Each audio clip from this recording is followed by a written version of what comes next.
yes, they're pretending to be Amazon. They've convinced her that her account has been hacked and she needs to buy gift cards. She's already spent about $1,000 and she's about to spend a lot more. Okay, I'll have the officers head out there and check on her. Do you have a phone number for her?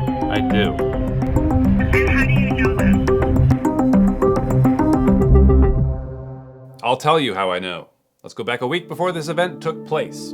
I've been particularly interested in the Prime Video activation scam for some time now, but what I didn't know until recently is that these scammers are really taking it to another level. The scam works when you're trying to activate Prime Video on a new TV.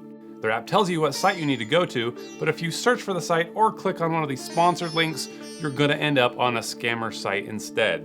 You'll enter the code from your TV here, but it doesn't really matter what you put because it's a fake site.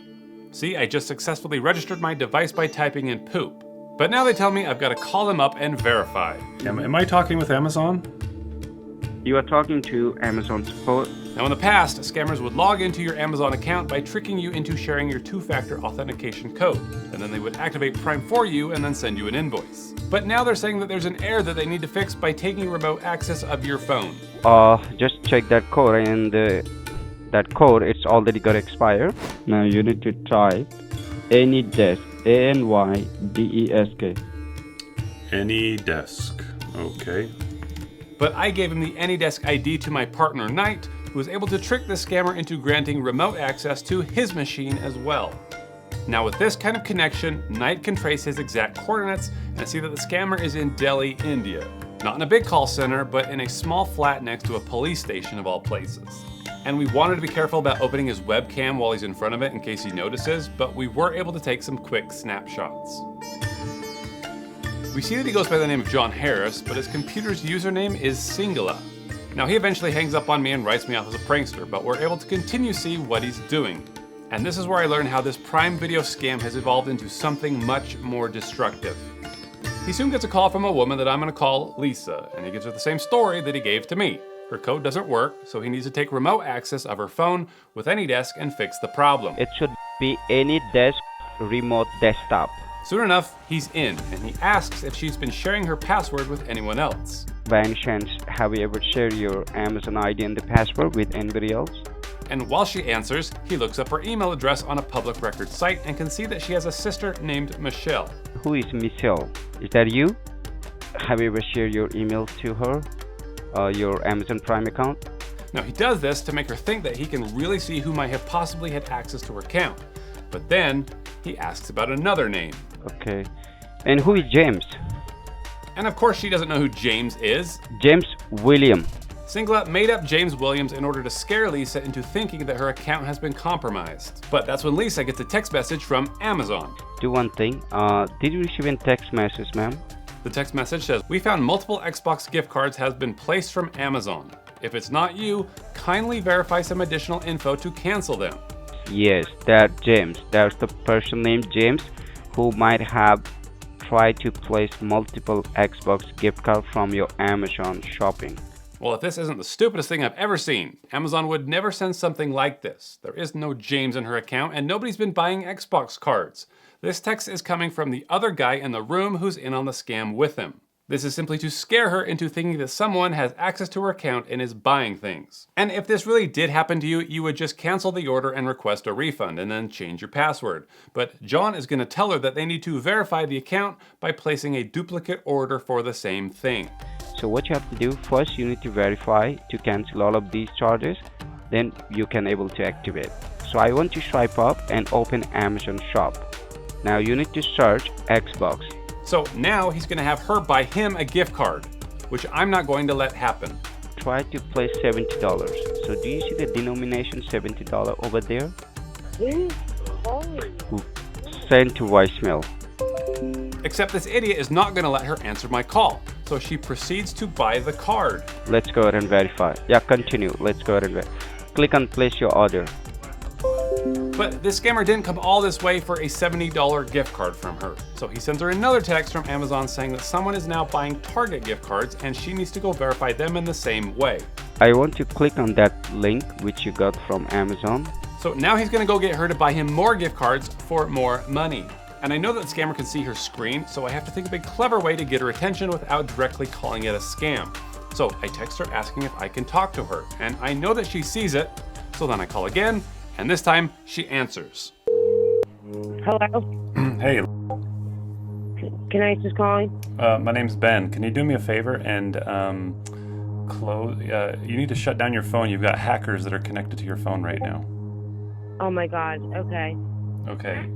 So what you need to do is just close the app that they had you download. It's called AnyDesk. Do you know how to close that app? Hold on.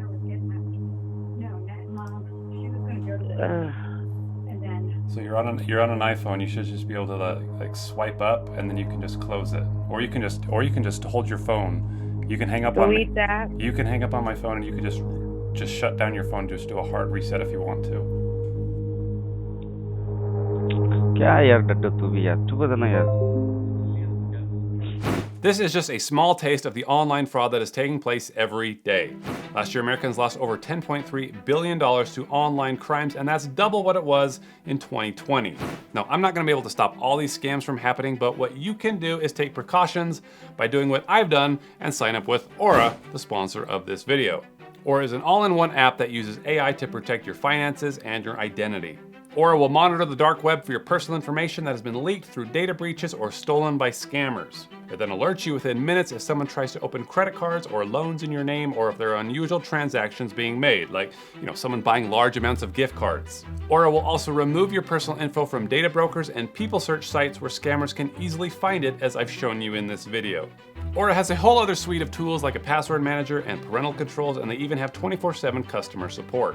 When you use my link, you can try Aura for free for 14 days and see if it's right for you and your family. So head on over to aura.com/pleasantgreen to get started today.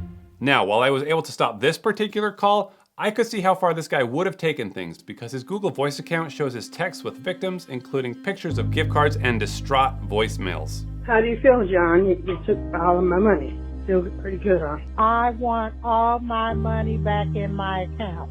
That's the first check I've had in three months, and you just took it all. Hopefully your family won't hurt from it, but mine did.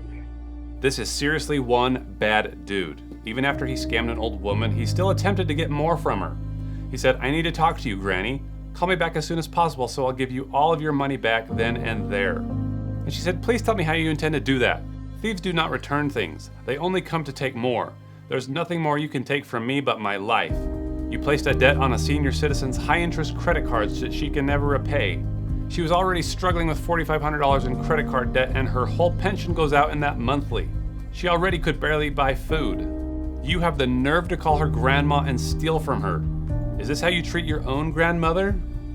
You always hear about these scams, but you don't realize how devastating they can be until you get into this kind of detail. Maybe the most disturbing part of this is that he's sharing the apartment with a kid. It's either his son or his little brother or a nephew. But is this kid aware of what's happening? Does he know about the lives that this guy that he looks up to is destroying? Is he gonna grow up to do the same thing? I simply can't just sit back and monitor him 24/7, but suddenly when I'm away from my computer, I'm tipped off that he's with another victim named Kathleen. Now, Knight is sending me real-time updates about how she's trying to activate Prime Video, and she's being warned about this James Williams guy trying to buy gift cards with her account. Yeah, did you receive a text? Can you read back to me? And he's doing the same thing with her that he did to Lisa. I've got a whole list of other things that I have to do this day, but I have a choice to make. Am I gonna stand down and let her turn into a statistic, potentially losing everything? Or am I gonna shut this guy down? She's already bought the Xbox card, and now she's heading over to buy the Target ones. I have to start calling. Now what you have to do? Oh, who is calling you? Do you recognize that number? 5364. And of course, she doesn't answer. So I call again. Send to voicemail. Send to voicemail. Now he's instructing her that she needs to verify two $250 cards, because this is the only way to cancel out the charges that this James Williams has made. Yeah, can you touch that link? Touch it. But this guy has her brainwashed, so I just keep calling in hopes that she'll eventually pick up. Send to voicemail. I have her name, I have her address, but I'm half a country away. Now go ahead and please put your email address, which is associated with PayPal.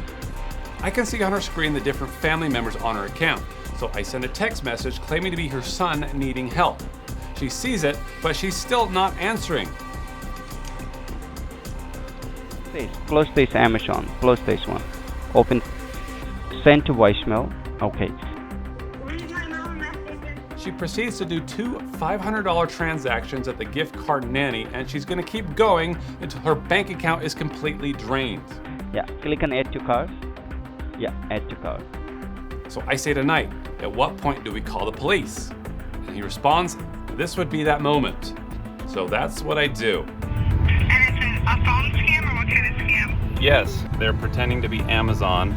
They've convinced her that her account has been hacked and she needs to buy gift cards. She's already spent about $1,000 and she's about to spend a lot more. Okay, I'll have the officers head out there and check on her. Do you have a phone number for her? I do. And how do you know them? I work with a cybersecurity team. We follow scammers. We have access to their computer. They're based in India, and we can see what they're doing to her. And we can't get through to her, and we thought that maybe someone in her city might be able to.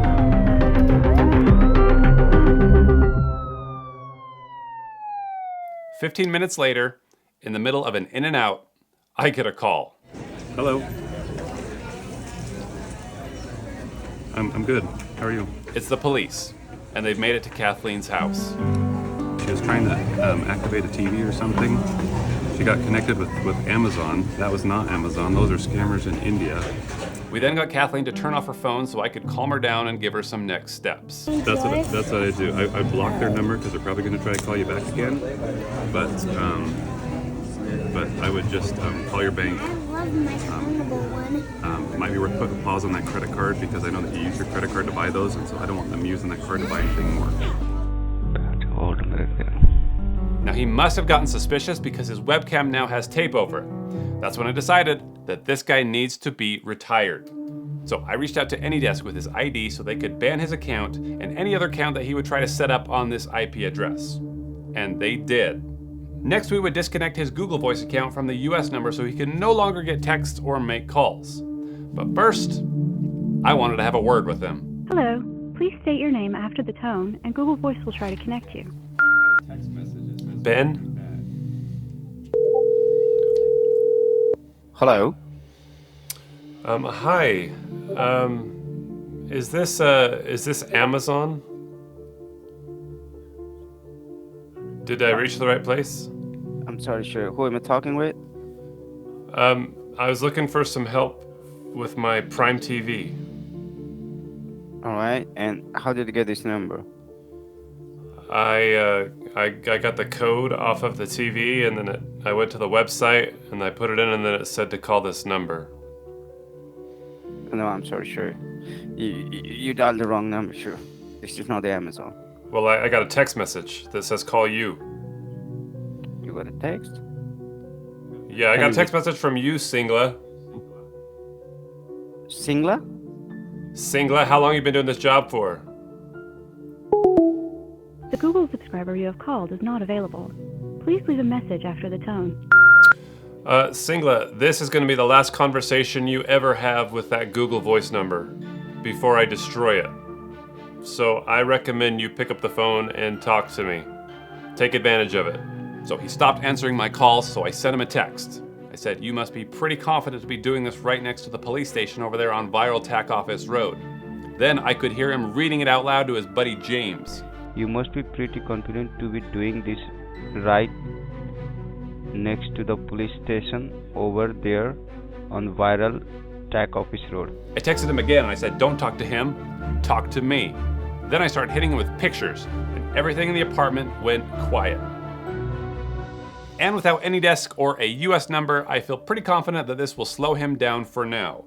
At least he won't be able to run it out of his house anymore. And maybe he'll have to leave and, find a real job. But either way, I hope this video helps you learn how to recognize these types of scams and how they work so you can warn the people around you. If you like this video, you might be interested in my online course aimed at helping young people navigate phishing scams, data privacy, and other online threats. I think we need to do a better job at educating those who are the most vulnerable and new to the online world. So if you want to take the course or gift it to someone who needs it, check it out at smartphonesafetypro.com. As always, thank you so much for watching and subscribing. Let's be careful online, and I'll catch you in the next video.